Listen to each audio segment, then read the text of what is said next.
Hello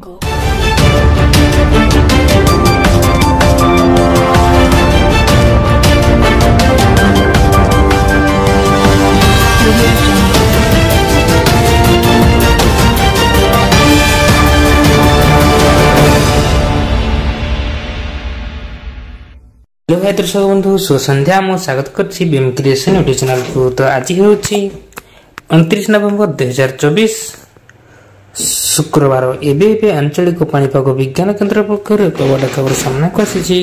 वर्तमान जहाँ सूचना मिली ओडिशा रे बात्या अचानक 2 दिन बरसिबो। सूचना अनुसार दक्षिण पश्चिम बंगोपसागर सृष्टि होता गभीर अवपात घनीभूत होता बेले शुक्रवार रात रूप नब।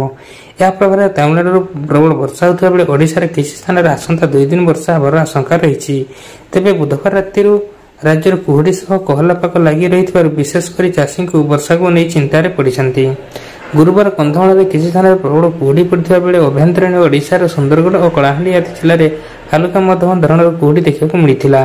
तेबे शुक्रवार पुरी गंजाम और गजपति आदि जिले में केतक स्थान में हालुका वर्षा होवार संभावना थिबा सुंदरगढ़ केन्दुझर कंधमाल और कलाहांडी आदि जिले में किसी स्थान में हालुका मध्यम धरणर कुहुड़ी अनुभूत होब।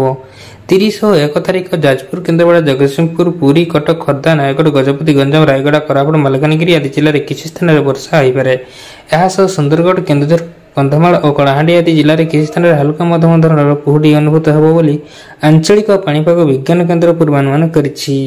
अन्य पक्षरे दक्षिण आभ्यंतरीण ओडिशा रे केतेक स्थान में सर्वाधिक तापमात्रा ह्रास करता बेले उत्तर आभ्यंतरीण ओडिशा रे तापमात्रा वृद्धि होइछि। गुरुवार जाजपुर रे राज्यर सर्वाधिक तापमात्रा 31.0 डिग्री सेल्सियस रेकर्ड हाई करजाइथिया बेले सर्वनिम्न तापमात्रा फुलवाणी 8.5 डिग्री रहिथिला।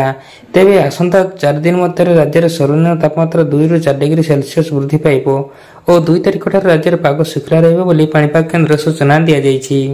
सेति वीडियो को लाइक करंतु, चैनल पे जदि नुआ तबे सब्सक्राइब करंतु और पाखर थिया बेल आइकन टच करी ऑल पर क्लिक करंतु एवं साक मानक मध्य बहु मात्रा शेयर करंतु जहा फल कि जेबे भी जे कोन से लेटेस्ट सूचना आपण माने हम चैनल माध्यम रे सर्वप्रथम पाइ परिबे।